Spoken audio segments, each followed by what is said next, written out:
Hi, good afternoon. Welcome to the marketplace. Coming up, Ghana ranks #1 as country with highest food prices in sub-Saharan Africa. We have more from the World Bank's rankings.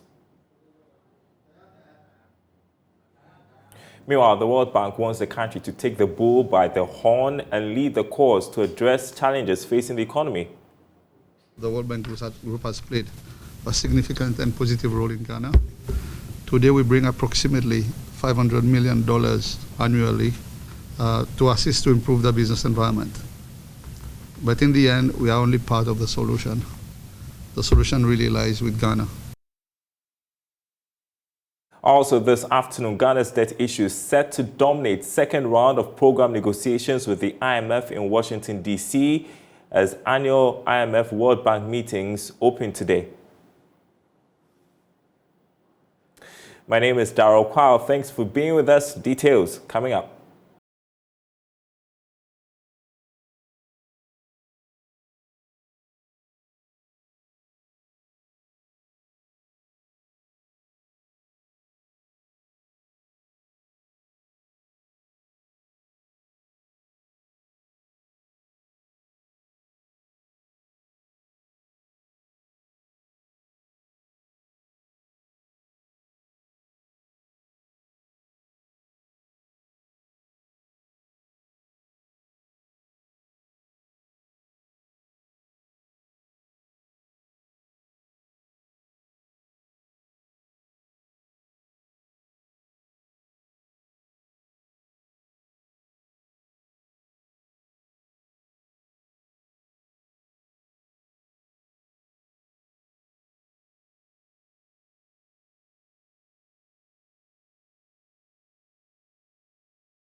That was your look at the currency market. To begin with this afternoon, Ghana is ranked #1 by the World Bank with the highest food prices in sub-Saharan Africa in 2022. According to the Bretton Woods institution, food prices have gone up since January 1 by more than 120%. Charles Nixon takes a look at the World Bank's latest Africa Pulse report. Since the start of 2022, food prices have increased sharply in many countries. According to the Food Price Index in countries in sub-Saharan Africa, Ghana recorded the highest increase in food prices of 122% since the beginning of the year. Food inflation in Ghana has been high, recording a year-on-year inflation of 34.4% in August. On month-on-month basis, inflation was even higher. The drivers of food inflation in Ghana are oils and fats, fish and other seafood, water, cereals, milk and eggs, fruit and vegetables, as well as live animals and meat. Overall, the World Bank said inflation breached the ceiling of the central bank targets for all countries with an explicit nominal anchor. Meanwhile, Senegal followed Ghana closely with food price increases of 110%. Uganda is second with 107% increase in food prices. Well, joining us is Chief Executive of the Chamber of Agribusiness, Anthony Morrison, to discuss this further. Grateful you could join us, Anthony. We know what the issues are: failed agri policies, high inflation, impact of the Ukraine war, etc. So I wouldn't want us to belabor the points. Is there any way prices can come down in the short term, or have we missed the opportunity? Well, Daryl, thank you very much, and very good afternoon to your cherished viewers. Well, we've been singing this very unfortunate song for the past years. We have highlighted the issues several times as to the trajectory of our agriculture and food systems. And even though I'm not happy this is coming at this time because we wish it had come much earlier for government to take some mitigating measures. As we speak now, we do not expect prices of food to come down any soon because the situation is so government continuous budget allocation for that agriculture sector still continues to be very low with comparison to the rest of the sub-region. And if you take the CADEP, the African Union Comprehensive Africa Agriculture Development Program, and the credit, the scoring, the scorecard, Ghana was adjudged to be not on track with its food system, but progressively well. That tells us that the chamber has been doing a very great job in trying to alert the government and the other sectors, major sector players about the happenings in the industry. We have earlier this year called on government to set up the food security, the National Food Security Bureau, and which we thought that it would have mitigated some of the challenges we face, most especially on the financial sector and also project implementation.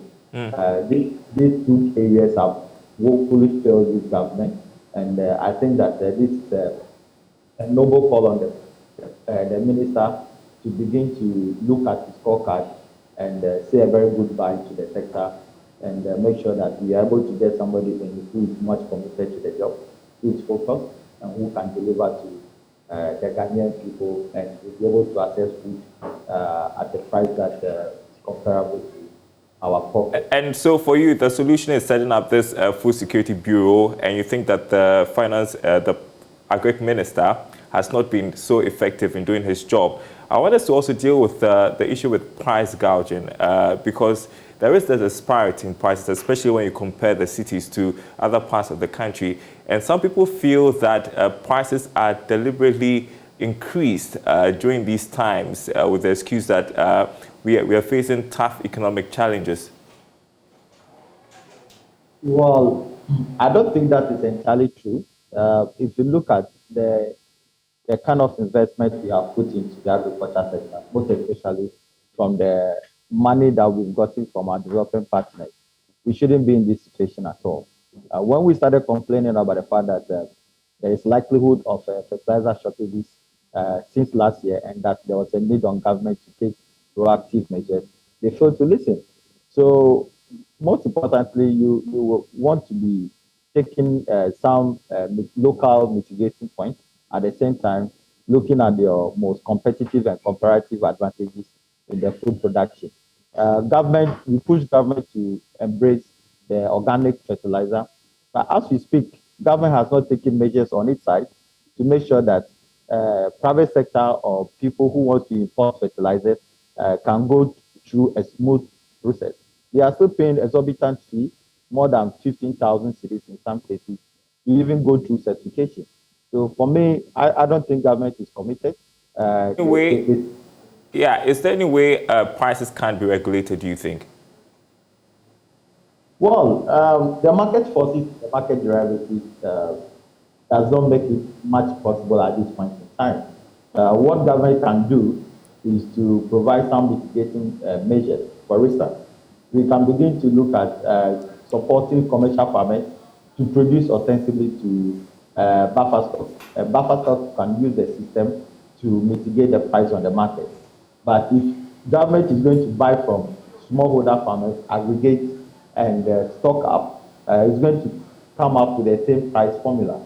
And if you look at the same, the price goes up, the Ghana food price goes up. It won't change that dealing with aggregation because we are kind of evolving the same value chain activity to the stock, which is the warehouse, and warehouse to the market. But ideally, you would have want to aggregate directly from the commercial farm and allow commercial farm to hold the produce. Then when there is a need for it, it is released into the market at a discount. But this is a system where we do not have it. Our strategies have always been supporting smaller holder farmers, and we have not been able to support our commercial farmers to that extent. And for those watching and wondering, what does this report mean? The fact that in sub-Saharan Africa we have the highest food prices. What does this mean for our food security, Anthony? Yes, earlier on, I think late last year, we had the Economic Intelligence Unit of UK stating clearly that our policies are not aligned.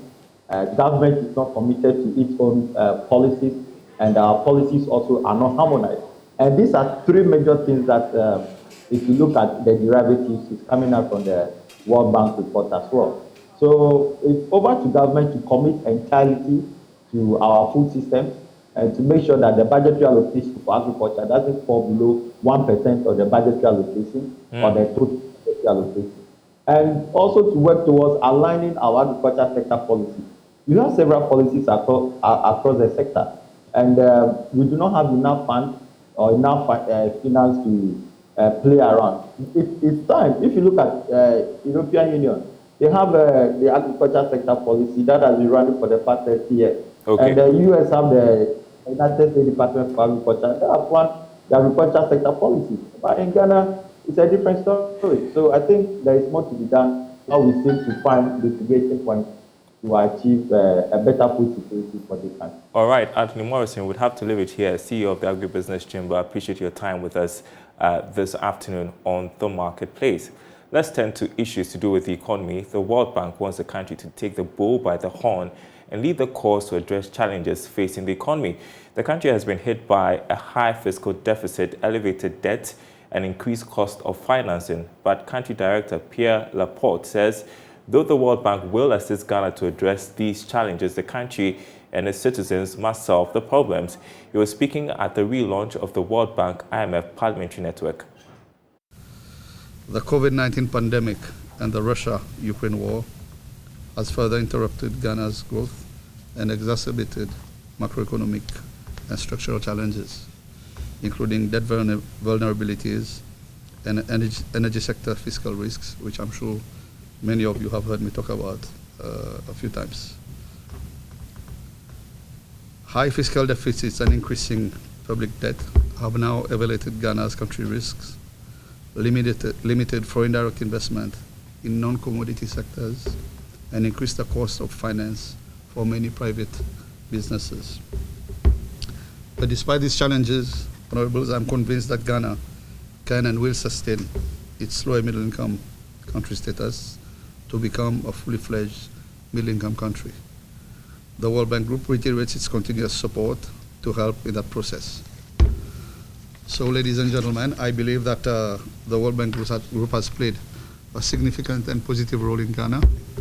Today, we bring approximately $500 million annually in support for various sectors, including roads, energy, water, health, education, skills, governance, name it, to assist to improve the business environment.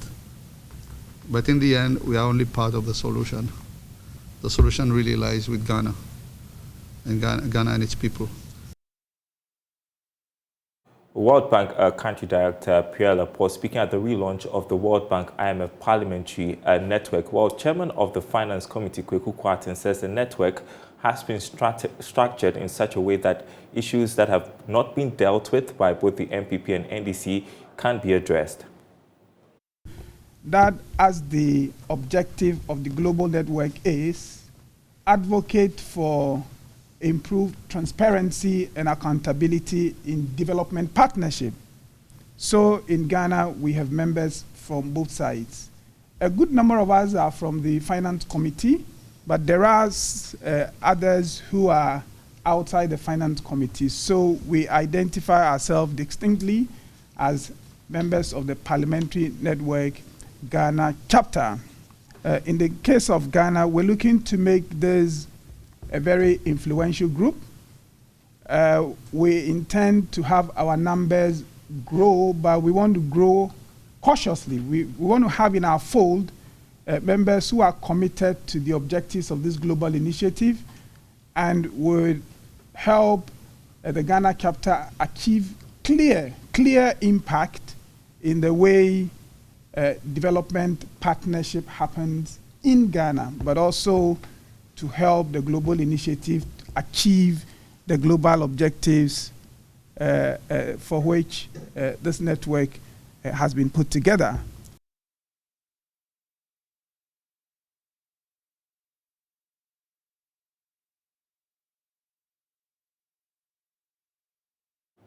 Now, Ghana's debt issues are expected to dominate the second round of International Monetary Fund program negotiations in Washington, D.C.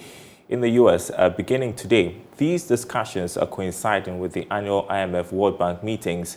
George Yafe has more. That we are not able to bring you the World Bank, the story on the IMF, the meetings happening in Washington, D.C. We'll bring that to you subsequently. But an important topic to discuss next, cybersecurity has become an integral part of our day-to-day activities in our business and even in our interactions with people. We need to be conscious about it. And cybersecurity is very serious for us in this day when there are attacks. In view of this, Management Consulting and Technology Services Group Innovari, in partnership with Joy Business, will be sensitizing you, our viewers, on important yet basic cybersecurity tips as part of the Cybersecurity Awareness Month, which is the month of October every year. Now, joining us on Zoom is Ebo Richardson, who has over 25 years of experience in technology, risk change, strategy, working across various industries. He's also a member of the Innovari board. Great to have you on the marketplace this afternoon. First question, what is digital transformation all about, and how does security feature in it? Thank you very much, Daryl. Good afternoon to yourself and your cherished viewers and listeners.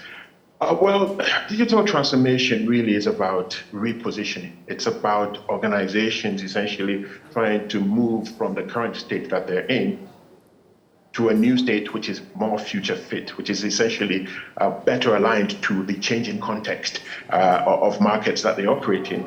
And that essentially means you're talking about change. Now, change comes with risk. I always say that these elements are two sides of the same coin, change and risk. And that is because change introduces uncertainty. Whenever you're changing from one state into another, there's an element of uncertainty that comes with it. And risk is defined as an uncertainty of outcome. So essentially, because organizations are under so much pressure now, we're seeing blurring of industry lines, we're seeing hyper competition, we're seeing technological advancement, consumer demands. Interestingly, now in the last, maybe couple of years, we're also seeing a lot of geopolitical strife. And all of these put a lot of pressure on organizations to essentially change. They need to be more efficient, they need to be more dynamic, they need to be more in tune with consumer needs. And to do that requires a shift, which we call digital transformation. So our point, go on. Comes with risk, and therefore all organizations are therefore required, to ensure that each of these elements are properly taken care of, because vulnerabilities appear when you change. And that's one of the key reasons why we discuss cybersecurity during digital transformation as well. So I was going to even ask, at what point does cybersecurity come into play during the transformation journey? Absolutely, from the beginning. And the reason is simple. When security is brought in at a later stage, it becomes an afterthought. It becomes a bolt-on. And security that's bolted on is never as effective as security that's designed in. So you want to ensure that you bring the security experts in at the very beginning of any digital transformation journey, because once they're there, they're able to help figure out all the journeys, all the trajectories, all the changes that are being brought to bear, and define and design the right solutions, the right protections to drive and ensure that the organization is protected during that change. So you want to make sure, I believe, bring in the experts at the very outset of any change journey. Okay, so what are the key cybersecurity threats that business leaders should be aware of during any business transformation, and how can these be effectively mitigated? Well, I think it's an interesting question, and thank you very much for that question, because what it does is sort of throws lights on the fact that there's a change that is in the offing. all the usual suspect of risk are in scope here. The usual phishing, social engineering, denial of service, all those elements come into play. But what happens now is because you're in change, you're in flight, you are more vulnerable. There may be more vulnerabilities that appear as a result of the change that you embarked on. And therefore, you may find that some of these existing threats, and indeed new ones, are able to be more effective because you are more vulnerable at you change certain elements. One of the things that I think we're seeing more and more in regard to this is what we call zero-day attacks. And zero-day attacks are essentially attacks that are not previously known about, and therefore they are likely to cause a lot of damage because there are no existing protection mechanisms for those. And because you're changing, you may expose yourself to those more. Will an overall resilience posture help with transformation? If so, how? Yeah, absolutely. And overall resilience posture essentially means that you're very mindful of all the security threats that could eventually damage your organization, and you've put mechanisms in place to protect your organization against those. So having that posture essentially gives you some protection, but it also gives you a mindset to be aware and to put certain mechanisms in place like monitoring, etc., to be aware that threats can emerge at any time and that vulnerabilities in your organization can appear because of the change that you're embarked on. And as a result of that posture, you may be able to pick up things a little bit quicker and respond to them more effectively. So absolutely, that posture is most needed and would certainly help in the organizations as they approach change.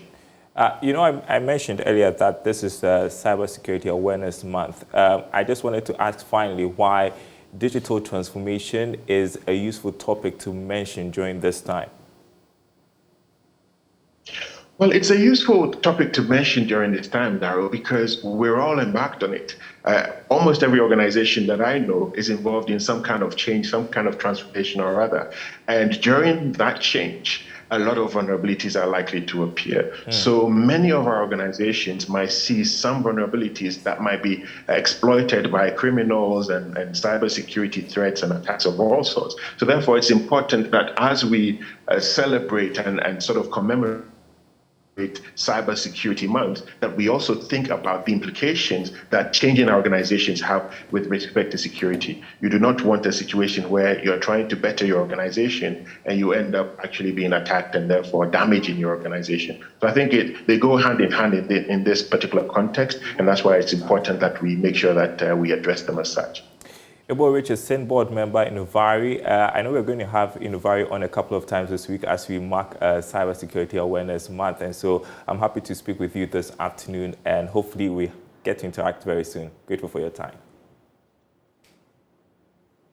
All right, you're watching The Marketplace. Let's turn to the money market. Government achieved a 15.4% oversubscription from its Treasury bill sale last Friday, but at higher interest rates.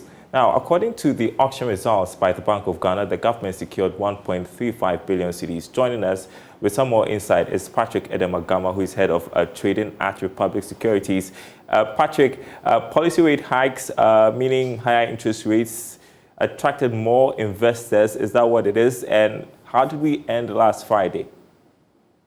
All right, so good afternoon, Daryl. So yeah, the market is beginning to get some confidence as investors are kind of confident the policy rate hike will affect the inflation in a way, because the market is being affected heavily of how the inflation is rising. So we expect this hike to slow down inflation. In the recent auction, we noticed that the government was able to raise the 1.3 billion against a target of 1.1 billion Ghana cedis, making the oversubscription about 15% oversubscription. That is very good news. It means investors are still interested in dealing with the government despite the uncertainty on the market with regards to the debt restructuring. For the 91-day, it cleared at 30.96%, though bids as high as 31.27% were accepted. The 182-day cleared at 31.94%, and bids as high as 32.15% were accepted. Again, the 91-day dominated the bids accepted. It took about 85.2% of total bids that were accepted against 14.8% of for the 91-day. Okay, and well, you bring up an important point, and I want us to talk about it a bit more. So interest rates are going up. That sounds exciting when you are investing in T-bills, but inflation is also going up, and you mentioned the concerns about debt restructuring. And so T-bills over time will not be that attractive. Do you agree? Not really. As interest rates are rising, investors are not just concerned about the high rates, they're also concerned about the ability of the government to pay back. So they are rising in favor of investors, the new buyers. But if that also puts the issuer in a state where they cannot pay back, then that's also another concern for the investing public. So having the policy rates rise can at least slow down the rise of inflation and keep interest rates at where it will be suitable for the investing public. But I'll argue, though, inflation is not where we want it to be, and we don't know how the outcome is going to be when it comes to the issues concerning our debt with the IMF. The point is, yeah, I mean, it's not going to be as lucrative as we would have expected again. Yes, that's how come we need inflation to come down as fast as possible in order to make the yields on the market lucrative. As of now, we are in a state where the debt restructuring news or not getting more information on the debt restructuring is keeping the demand side of the market very low against a very huge supply side. So we have, even on the secondary market, we see the rates for the 25 and the 26 trading about 40%, but investors are still not willing to buy because of the uncertainty on the market. So some information coming in and having control over inflation is going to create a positive market outcome. Okay, and let's talk about the stock market in 30 seconds. The stock market bounced back last week, recording 2 gainers as against 1 laggard. What was the trigger? Well, we are seeing interest again in the new gold ETF. It's led in terms of values traded by 87% out of the total value recorded for last week. It jumped by 14.94% to 181.44 Ghana cedis. We saw also a 42% rise in benzo oil palm to 6.9 Ghana cedis per share. Okay. Despite the fact that we got a personal loss in SIC, the market was able to recover slightly. All right, Patrick Edewagama, thanks so much for your time and for always watching the markets with us. And that's the marketplace, everyone. Thanks for watching. More news on our website, myjoyonline.com/business. We'll see you same time tomorrow.